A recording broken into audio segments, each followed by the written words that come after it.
Merci, parce que tu as permis à chacun de nous, Seigneur, de te chanter, de te louer et t'adorer. Voici, Seigneur, le moment d'écoute de ta parole. Notre Dieu, nous voulons, Seigneur, que tu nous assistes. Utilise-moi, Seigneur, comme un instrument qui va parler de toi à tes enfants. Notre Dieu, nous te disons merci. Au nom de Jésus, nous t'avons prié. Amen. Notre message de ce matin se trouve dans la deuxième lecture que nous venons de suivre. Donc, dans Somme, chapitre 27, du verset 1 à 7. Je veux refaire la lecture. L'Éternel est ma lumière et mon berger et mon salut. De qui aurais-je crainte? L'Éternel est le soutien de ma vie. De qui aurais-je peur? Quand des méchants s'avancent contre moi pour dévorer ma chair, ce sont mes persécuteurs et mes ennemis qui chancellent et tombent. Si une armée se campait contre moi, mon cœur n'aurait aucune crainte. Si une guerre s'élevait contre moi, je serais malgré cela plein de confiance. Je demande à l'Éternel une chose que je désire ardemment. Je voudrais habiter toute ma vie dans la maison de l'Éternel, pour contempler la magnificence de l'Éternel et pour admirer son temple, car il me protégera dans son tabernacle au jour du malheur. Il me cachera sous l'abri de sa tente. Il m'élèvera sur un rocher, et déjà ma tête s'élève sur mes ennemis qui m'entourent. J'offrirai des sacrifices dans sa tente. Au son de la trompette, je chanterai, je célébrerai l'Éternel. Éternel, écoute ma voix, je t'invoque, aie pitié de moi et exauce-moi. Bien-aimés dans le Seigneur, ceci, c'est David, c'est le psaume de David. Et dans ce psaume de David, David associe la lumière à l'Éternel, son sauveur. Quand nous entendons ce que David dit, quand il composait dans ce psaume, il était entouré d'ennemis qui menaçaient sa vie. Mais sa première réaction était de louer Dieu, le Seigneur. Ses paroles exprimaient sa confiance en l'Éternel et il avait une foi, c'est-à-dire la foi. David avait une foi qui bannissait toute peur et crainte. Mais il y a une chose, son humeur avait changé et sa prière était devenue un appel au secours. Donc, il s'agit d'un appel au secours d'une personne qui est en détresse. Il a déjà peur. Il avait déjà peur. Il a invoqué instamment Dieu pour être délivré. Donc, ce psaume est la supplication d'un homme en détresse. Si nous suivons et si nous écoutons et si nous réalisons ce que le psaume dit. Donc, c'est la voix d'un homme qui est en détresse. Bien-aimé dans le Seigneur, je veux parler trop ici de la peur. Mais je ne veux pas parler de cette peur comme le définissent les dictionnaires, comme prise de conscience d'un danger ou d'une menace. Je ne parlais pas dans ce sens. Plutôt, je parlerai de la peur ici comme une arme une arme utilisée contre les enfants de Dieu. Je parlerai ici de cette peur.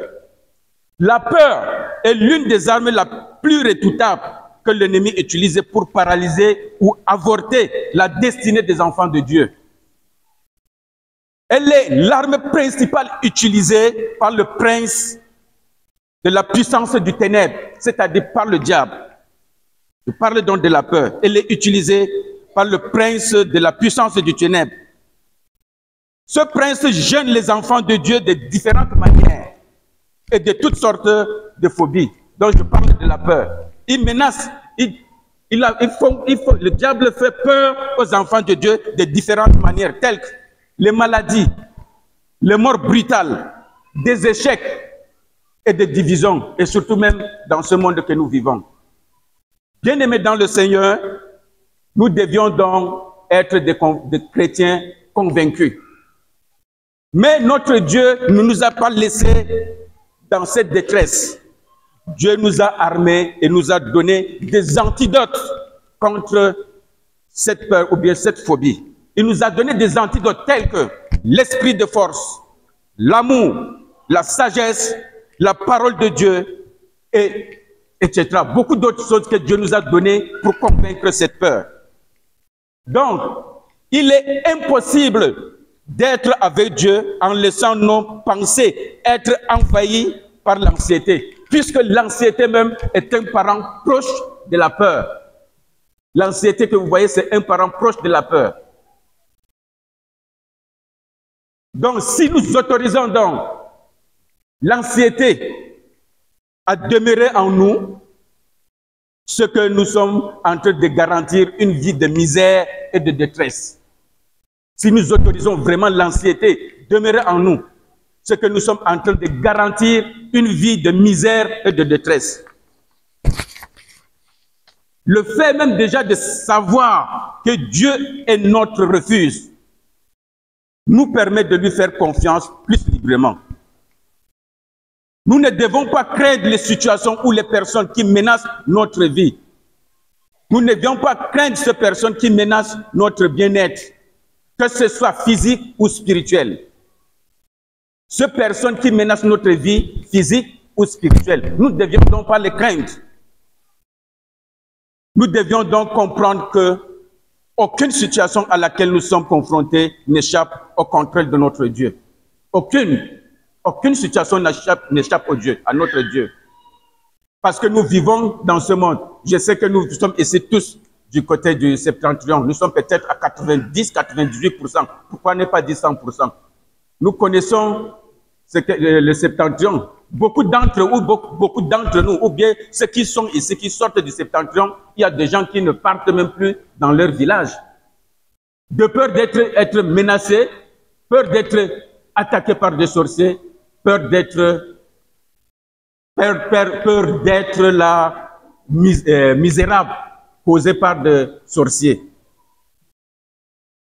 Nous devions donc comprendre que aucune situation ne dépasse notre Dieu. Nous avons donc une multitude de bénédictions que nous offre notre Seigneur Jésus-Christ.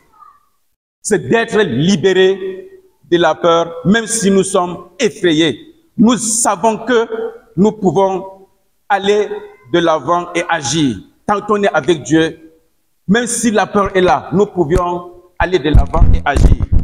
Car Dieu est avec nous pour nous protéger. Si nous lui obéissons, notre Seigneur, il est là pour nous protéger. Il nous aidera. Notre Dieu nous aidera. Il nous précédera pour livrer bataille. Il livrera bataille pour nous, notre Dieu. Et il nous délivrera et nous faisant traverser victorieusement toute situation. Quand on est avec le Seigneur peut faire nous traverser toutes les situations et nous serons victorieux. Comme nous voyons dans la parole de Dieu nous dit dans Proverbe, du chapitre 18, verset 10, que le nom de l'Éternel est une tour forte, le juste s'y réfugie et se trouve en sûreté. Ça, c'est la parole de Dieu qui le dit. Dieu est un refuge sûr. Dieu est un refuge plus que tout. Il est un refuge, un secours qui ne manque jamais. À tout moment, à minuit, à toute heure, Notre Dieu est là présent, il est là toujours à côté de nous. Nous pouvons donc avoir dans notre vie, dans notre entourage, nous pouvons avoir des amis qui peuvent venir à notre secours, qui peuvent venir à notre secours.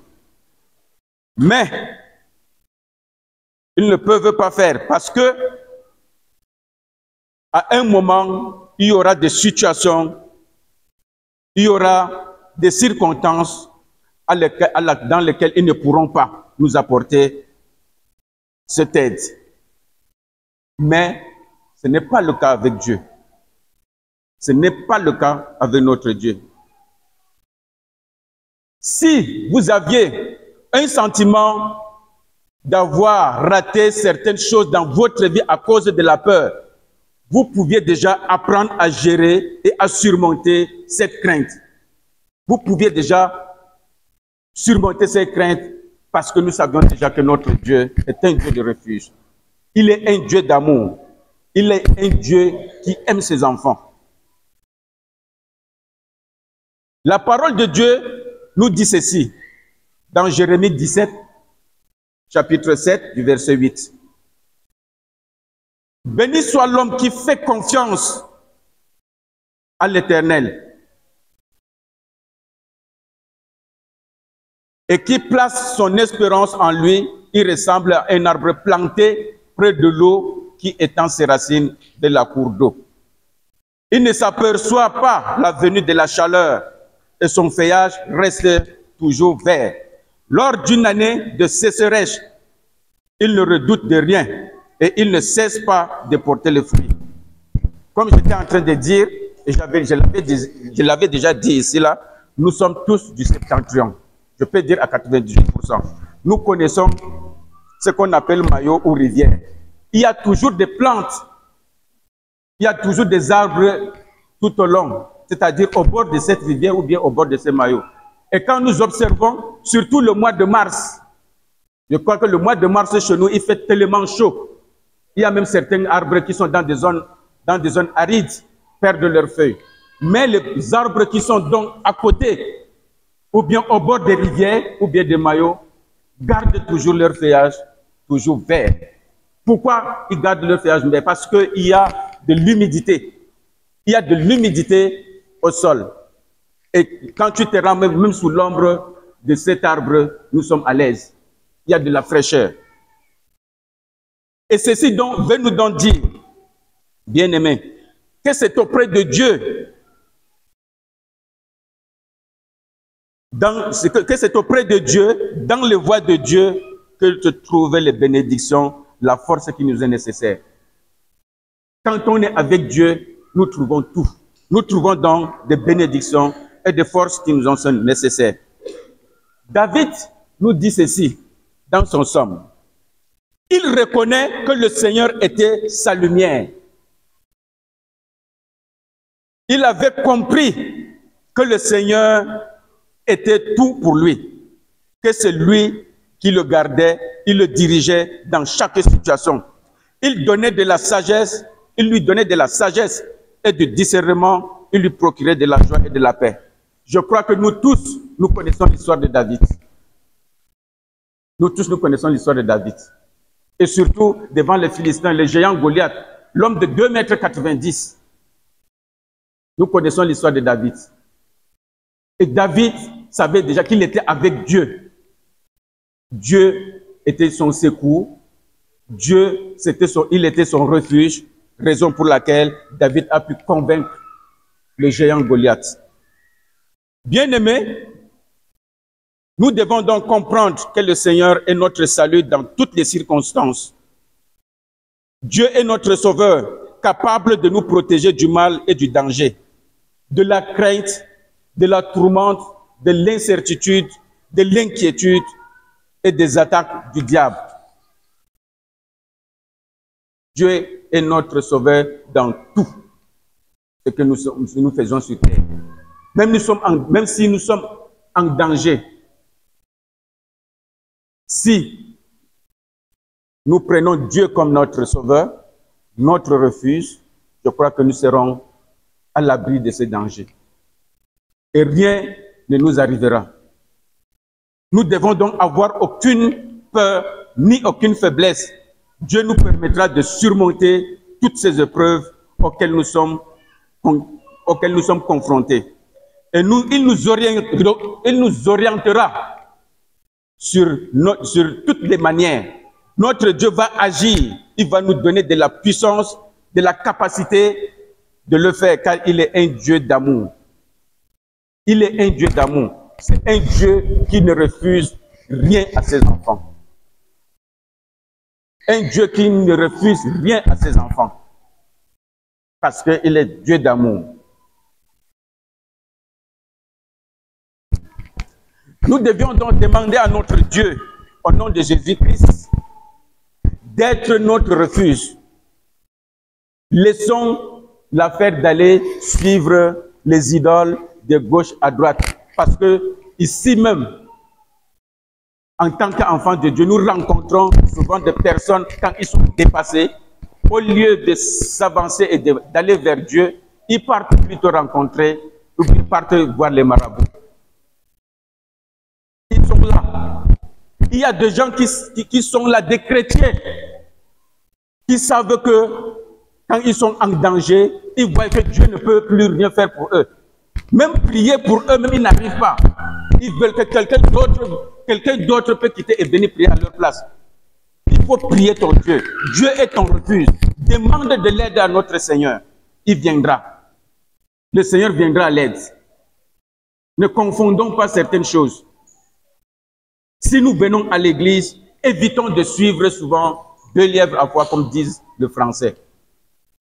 On ne peut pas être avec Dieu et on ne peut en plus avec Satan. C'est impossible pour un enfant de Dieu. Très impossible. Soit on est avec Dieu, soit avec Satan. Beaucoup de gens ont peur de prendre certaines décisions. Ils ont peur de prendre certaines décisions. Quand vous êtes avec Dieu, rien ne peut vous empêcher de prendre une décision et d'évoluer. Nous rencontrons beaucoup de frères chrétiens qui sont là, qui ont peur de changer des activités, de peur que ça ne marche pas. Ça, c'est la peur. Et ça, c'est le diable qui l'utilise, cette peur. C'est une phobie. Nous devions donc avoir confiance en notre Dieu, confiance en notre Père. Si nous lui demandons, qu'est-ce qu'il ne peut pas nous donner? Dieu peut nous tout donner. Tout. Dieu peut tout donner. Sauf rien. Mais pourquoi donc marcher derrière les marabouts? Pourquoi donc marcher derrière les puissances obscures? Bien-aimés dans le Seigneur, nous devions donc comprendre que le Seigneur, notre Dieu Père, est un refuge sûr. Notre Dieu nous défendra quand les méchants s'avanceront contre nous pour nous persécuter. Il sera toujours à nos côtés. Ça, c'est ce que dit David. Et aussi, la même chose à notre temps. Le Dieu de David n'a pas changé. Le Dieu de David n'a pas changé. Nous devions donc être prêts à tout moment pour vaincre la peur. À tout moment pour vaincre la peur. Parce que j'avais dit ici sur haut que la peur est une arme. C'est une arme qu'utilise le diable pour persécuter ses enfants. Et si on se laisse dominer donc par cette peur, c'est que même voir le royaume de Dieu, ça sera très difficile très difficile pour nous. Nous devions donc croire en Jésus-Christ. Nous devions donc prier notre Dieu qu'il nous épargne et qu'il nous donne la force de vaincre cette peur. Bien-aimés dans le Seigneur, je ne veux pas être si long, je ne veux pas continuer et je veux juste conclure en nous disant ceci. Dans la vie que nous menons, les soucis et les difficultés ne manquent pas et ne manqueront jamais. Les difficultés et les soucis ne manquent pas et ne manqueront jamais. Ça, nous sommes dans la vie actuelle. Personne ne dira que non, je suis à l'abri des difficultés ou des soucis. Personne. Mais Peu importe dans les circonstances, n'oublions pas que Dieu est notre lumière. Peu importe les circonstances, soyons comme David. Soyons comme David. Peu importe les circonstances, peu importe les difficultés que nous rencontrons dans nos vies ou bien dans nos marches. Nous devions connaître que notre Seigneur, notre Dieu est notre lumière. Il est notre force. Il est notre refuge. Il est le soutien sûr. Notre Dieu est un soutien sûr. Bien-aimé. Nous devions donc comprendre ça. Donc, cessons d'être envahis par la peur, puisque cette peur, c'est le diable qui l'utilise pour combattre les enfants de Dieu. Aucune force satanique n'est au-dessus de notre Dieu. Aucune. Aucune. Donc, cessons donc d'aller rencontrer les marabouts. Cessons donc d'aller rencontrer les charlatans pour qu'ils nous viennent en aide. Les charlatans, tout ce qu'il est en train de faire, il le fait aussi au nom de Dieu, mais ce n'est pas notre Dieu. Leur Dieu, c'est un Dieu qui a des limites. C'est un Dieu qui a des limites.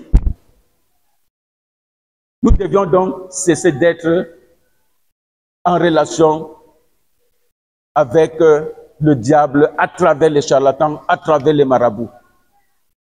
En tant qu'enfant de Dieu, en tant que fils de Dieu, nous devions donc faire appel à notre Dieu et il viendra au secours. Bien-aimés dans le Seigneur, c'est ici que s'achève mon message. Que Dieu bénisse l'écoute de sa parole. Amen. J'aimerais parler, bon, puisque c'est une coïncidence, le groupe de louanges, ils ont chanté. Moi, je vois Allah. J'aimerais encore qu'on chante. Je l'avais planifié dans mon message, s'il vous plaît. Par la permission de l'étude. Merci.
Bien-aimés, le Seigneur, par son messager, nous invite dans une situation de détresse d'avoir une foi qui bannit toute peur. Car notre Dieu est là Notre Dieu est notre seul secours, c'est notre seul bouclier,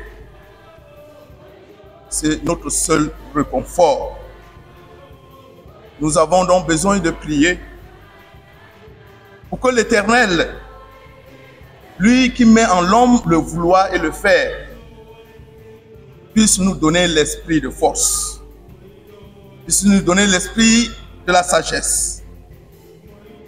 Et comme Ésaïe le dit si bien, c'est dans le calme et la confiance en l'Éternel que se trouve ma force. Bien-aimés, je voudrais que nous prenions une minute, chacun dans le silence de son cœur, tout comme nous l'avons fait en début de culte. Nous avons dit à l'Éternel que nous avons rencontré durant la semaine beaucoup de force, beaucoup d'opposition. Mais nous avons souvent failli. Le Seigneur en est conscient. Il nous a pardonné parce que nous sommes venus sincèrement devant lui. Il nous dit encore à travers ce message que nous devons compter sur lui et mettre notre confiance en lui. Prions donc que le Seigneur nous remplisse de son esprit, cet esprit de force, cet esprit, n'est-ce pas, qui nous donne d'être calmes face à la détresse, parce que notre Dieu est là et nous mettons tout notre confiance en lui. Prenons un moment, une minute, chacun dans le silence de son cœur, dans la prière, après quoi m'inviter notre pasteur pour élever la voix. Nous prions.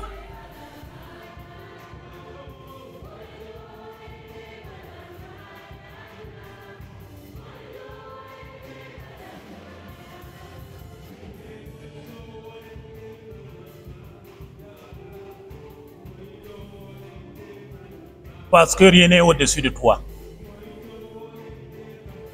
Je voudrais que nous puissions faire de toi le Seigneur de notre vie, afin que tous nos problèmes soient résolus.